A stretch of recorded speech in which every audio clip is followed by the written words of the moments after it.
Biología 2. Programa 4. Principios de la evolución biológica y su relación con la biodiversidad de las especies. Propósito: describir los principios de la evolución biológica y su relación con la biodiversidad de las especies.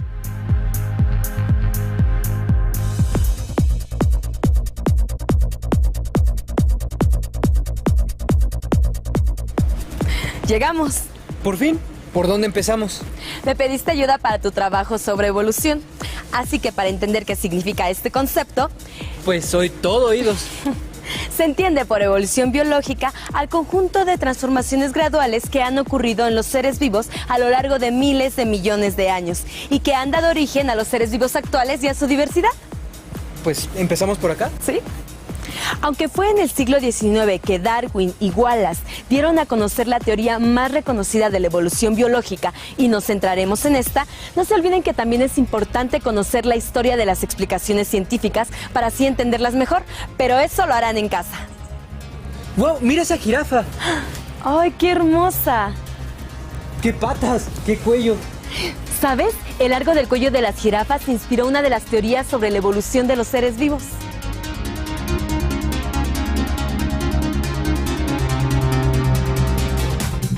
Jean-Baptiste Lamarck explicó la evolución a través del conocido ejemplo de las jirafas, influenciado por las ideas de Georges-Louis Leclerc, el conde de Buffon, quien planteó por primera vez en la historia que las especies cambian a lo largo del tiempo y mantienen algunas características de sus ancestros.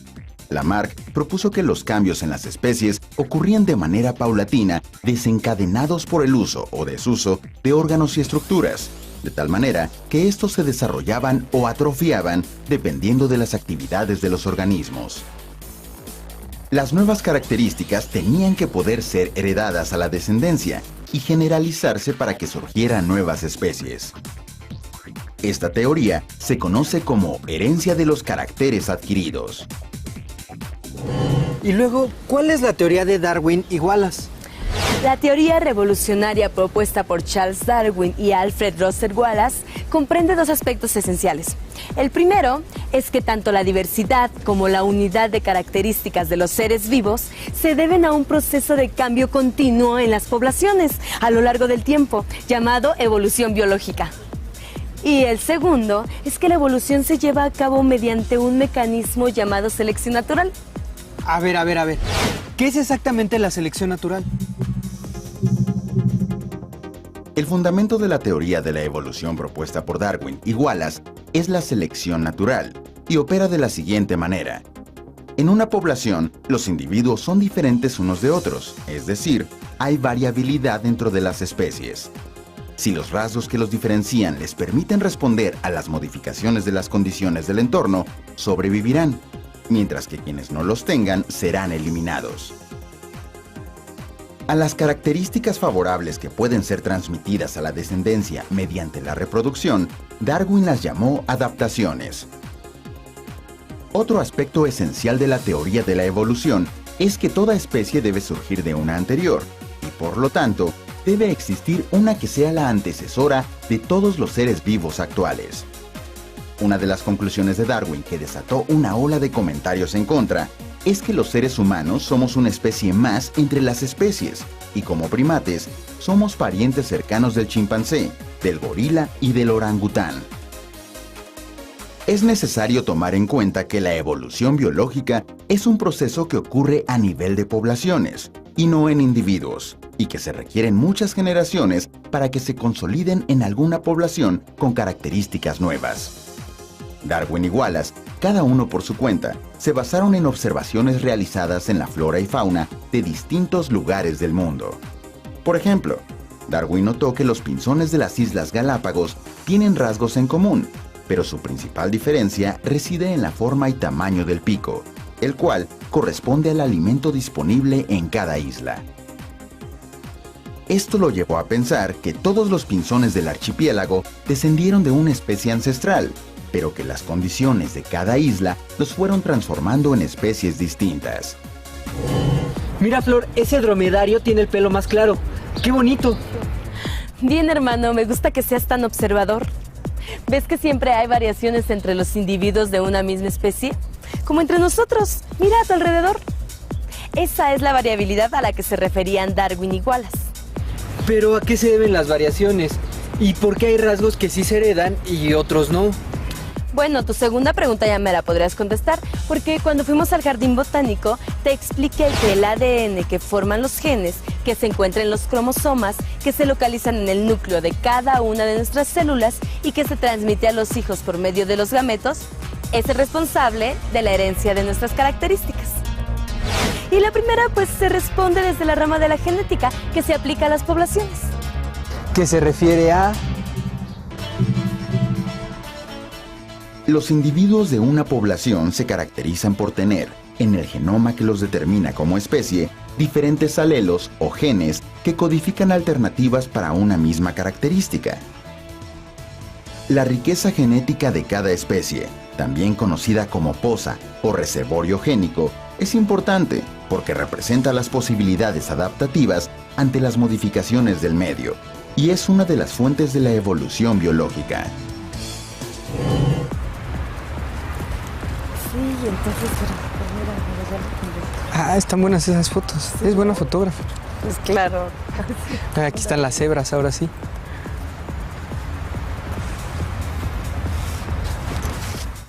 Entonces, las diferencias entre los individuos de una población se deben principalmente a las alternativas de información genética o alelos para un determinado rasgo, ¿verdad?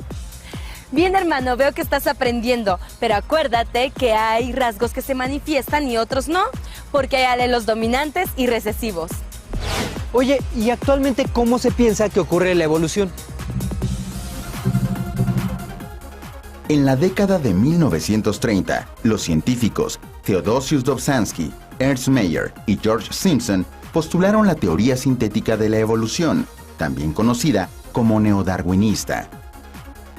En esta teoría se aplican los conocimientos de la genética a la teoría de Darwin y Wallace, y establece que los caracteres adquiridos no pueden ser heredados.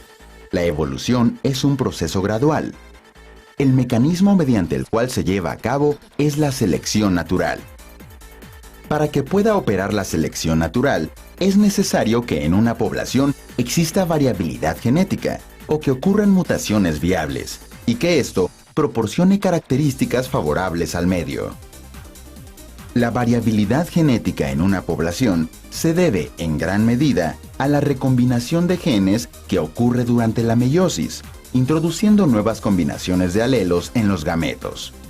Esto, junto con la mezcla de cromosomas durante la fecundación, contribuye a la variación de rasgos en las nuevas generaciones. Al presentarse nuevas condiciones ecológicas, solo podrán sobrevivir los individuos cuya información genética les haya proporcionado los rasgos que les den las posibilidades de responder a ellas. Si los rasgos favorables se heredan a los descendientes, podrían generalizarse en una población. Por lo que entiendo entonces, la reproducción sexual es una de las fuentes de la variabilidad en las especies. Lo digo porque la meiosis es el proceso de producción de gametos. Futuro biólogo, sin duda, y tienes toda la razón, pero también las mutaciones son causantes de variabilidad. Habla, hermanita. Las diferencias en la mayor parte de los rasgos dentro de las especies se deben a mutaciones que los progenitores heredan a sus descendientes. Estas pueden suceder como una alteración en la secuencia de nucleótidos del ADN o en los cromosomas. La mayor parte de las mutaciones no producen efectos, son neutrales. Otras tienen resultados negativos en los individuos y rara vez se generalizan en una población. Algunas mutaciones hacen que un rasgo cambie y resulta en una característica favorable ante las presiones ambientales. Este cambio representa para el individuo una adaptación al medio y le proporciona mejores posibilidades para sobrevivir y reproducirse. Si esta característica se hereda a los descendientes del individuo que la presenta, puede generalizarse en la población. Vi un documental en el que por una mutación las cucarachas se habían vuelto insensibles a un insecticida Imagínate que no se puedan matar. Pero si una cucaracha es resistente al insecticida como resultado de una mutación y se reproduce y hereda el alelo que determina esta característica, pues al rato habrá muchísimas que serán resistentes a ese insecticida. Sí, y eso podría considerarse como una evolución de las cucarachas. Pero mejor sigamos con la forma en la que pueden cambiar las características de los seres vivos. Sí, veamos una muy interesante. El flujo de genes ocurre principalmente por la migración de organismos o sus gametos y consiste en el desplazamiento de genes de una población a otra. Este intercambio es otro factor importante de variación genética en las poblaciones. Si los portadores de ciertos alelos son transportados hasta una población donde no existían previamente y tienen la posibilidad de expresarse en organismos de la nueva población, se convierten en una fuente importante de variabilidad genética. Este proceso enriquece el acervo o poza génica de las especies. Pues entre los seres humanos podría ser muy común el flujo génico. Nos encanta viajar. Sí, mira este. La población negra que llegó del oeste de África a Estados Unidos presenta un alelo que los hace resistentes a la malaria, característica que no poseía la población del sur de Estados Unidos. Actualmente la frecuencia de la resistencia a esta enfermedad, que es la expresión de un alelo, se ha incrementado en la población del sur de Estados Unidos, como resultado de la reproducción entre individuos de ambas poblaciones. Si el flujo genético es una forma en la que puede aumentar la variabilidad genética, ¿hay algo que la reduzca? Sí, claro. Es la deriva génica.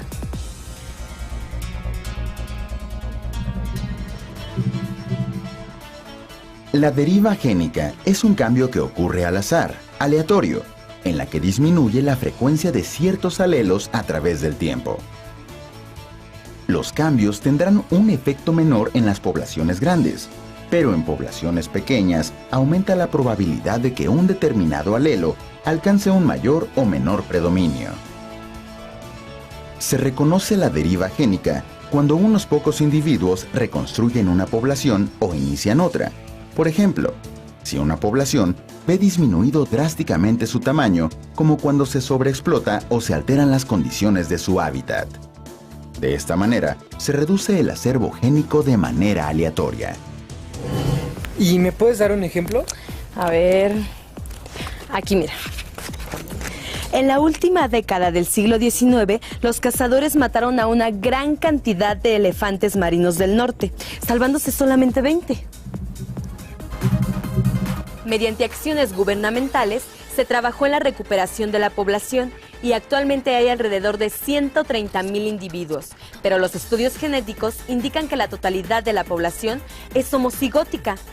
Esto quiere decir que en realidad no hay una verdadera riqueza genética y así es una población muy vulnerable a cambios ambientales. Y justo aquí dice que la deriva génica no es la única causa de la reducción en la frecuencia de alelos en una población, sino que también hay un proceso que se llama apareamiento no aleatorio. La endogamia es el apareamiento no aleatorio entre parientes muy cercanos, que comparten muchos alelos idénticos. Los descendientes entonces siempre serán homocigóticos, reduciéndose la sobrevivencia de los individuos al aumentar la frecuencia de alelos dañinos. Aunque en las sociedades humanas se prohíbe la endogamia, puede suceder en grupos pequeños aislados geográfica o culturalmente. Por ejemplo, en una comunidad mormona con patrones culturales muy cerrados a admitir nuevos miembros, se presenta una alta frecuencia de alelos de dedos supernumerarios en pies y manos. El alelo a esta característica quizá no haya sido común en la población cuando se estableció, pero actualmente la presentan 1 de cada 200 personas de la comunidad, mientras que solo 1 de cada 8 son heterocigóticas.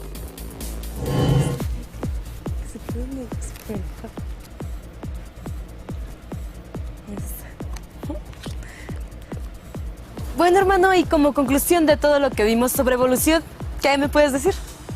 Bueno, en primer lugar, que los cambios en las poblaciones y especies de seres vivos que han ocurrido a lo largo de la historia, desde el origen de la vida, reciben el nombre de evolución biológica, que el principal motor de este proceso es la selección natural y que este actúa sobre la variabilidad que puede proporcionar adaptaciones que permiten la sobrevivencia ante las condiciones ambientales.